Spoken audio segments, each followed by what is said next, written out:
Hello and welcome to the Evercade Retreat. My name is Gene Jake and today I'm sharing my thoughts on what might be next for the Blue line or home computer carts for the Evercade. Over the last couple of years, it's been the early part of the year when we've seen something like a C64 collection. But this year, we haven't seen anything yet. Granted, I think most of the Epics and Houston games that made up the previous C64 collections have been used up. However, there are plenty more C64 games out there. And of course, the home micro line doesn't just rely on the C64. There's the Amiga collections, and there's the Home Computer Heroes line. Well, there's one of them so far, but surely there'll be another one somewhere along the line, which is probably the easiest place to start. Home Computer Heroes 2 seems like a shoo-in. There's a thriving aftermarket and homebrew scene for various home computers, so it's actually very surprising to me that there wasn't a Home Computer Heroes 2 last year, and I'd be very surprised if there isn't one this year. Blades already have a working relationship with Badger Punch Games and Thalamus, so Roguecraft seems like a shoo-in, and Home Computer Heroes would be a great place for that to appear. Not to mention that Thalamus have numerous other similar games under their belt. And that's just Thalamus. There's plenty of other people they can license from. But before moving on, staying with Thalamus for a moment, another Thalamus collection does seem quite possible. While the first Thalamus collection pretty much contained most of their C64 games from back in the day, that isn't all of their games,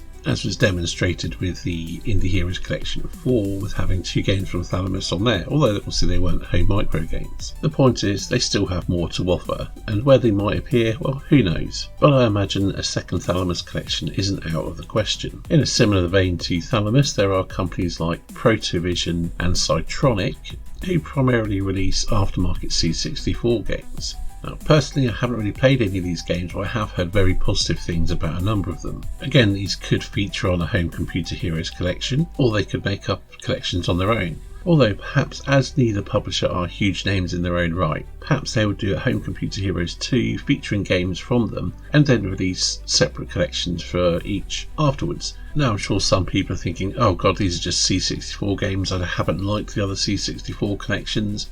Well, yep, that's true. But what's to say these games won't change your mind, or that you won't like them despite not being a fan of the older C64 games? As I understand it, the developer behind Tanza, which was on Mega Cat Collection 1 and was well regarded and many people said is one of the best games on the Evercade, well, that developer also made Nightingale for the C64, and that's one game that could potentially be on such a collection. Anyway, moving backwards a little bit, in regards to C64 collections, the C64 Mini had games which weren't included on any of the C64 collections, and many of those were released by Gremlin. A Gremlin BLue collection does seem very plausible.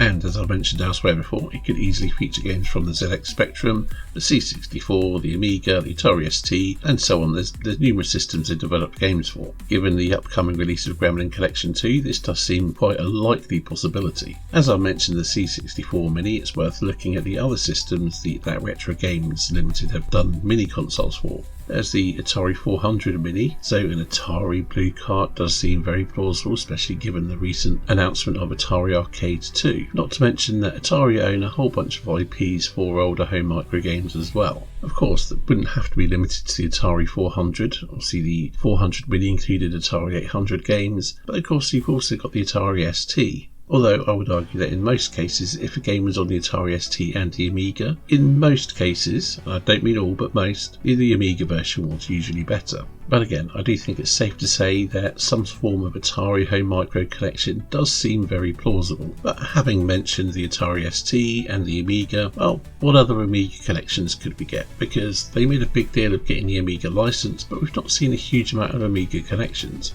We've just had Team 17, Bitmap Brothers Collection 2, and the Delphine Collection. Team 17 2 could go down very well. I know there's potential barriers with a few games, but I mentioned all that in a video I did dedicated to a possible Team 17 Collection 2. I'll put the link in the description below. One thing that's been suggested a few times would be a Cinemaware collection. They did a number of games which are regarded as classics. They're definitely very unique and I would love to see it happen. However, I do have doubts how well they would work on the Evercade. If I recall correctly, a lot of their games are very mouse driven, so that could be a barrier.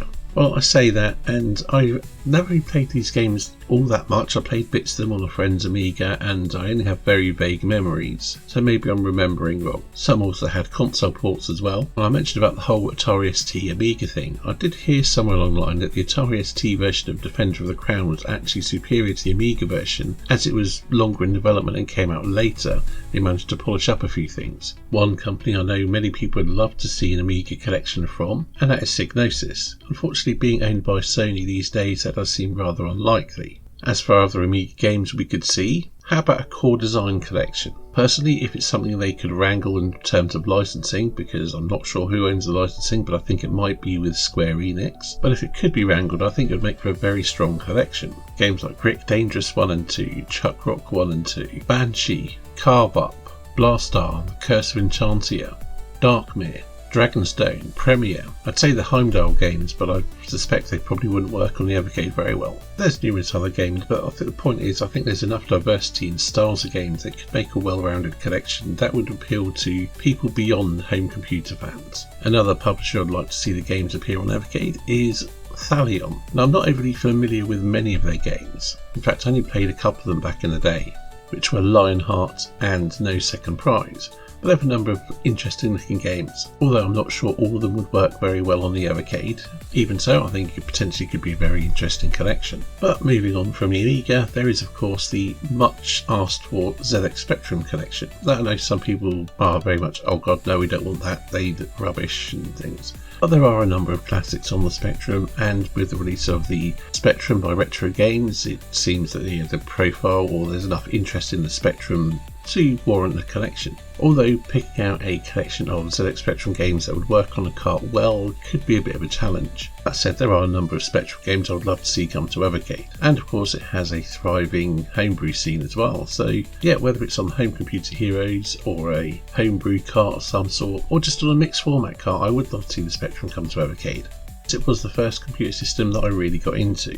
Something else that could potentially happen, although it sounds like it's not going to, would be the Last Ninja collection. Last year there was a post from System 3 on social media where when they were promoting the Kickstarter for their Last Ninja collection, they mentioned in this post about an Evercade collection that would have been Kickstarter exclusive, I think. Apparently Blaze pulled out or something. But maybe they didn't. Maybe they renegotiated so it wouldn't be tied into the Kickstarter and it will come out somewhere later down the line. Who knows?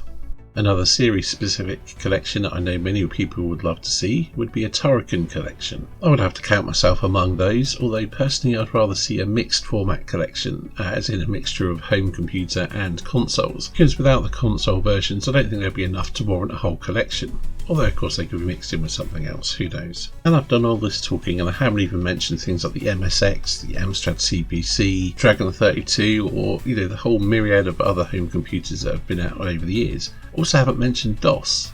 The point is the Blue Line could go in a number of directions, there's so many things they could do, and it would be very interesting to see what does come next. Although I'd put my money on it being Home Computer Heroes 2.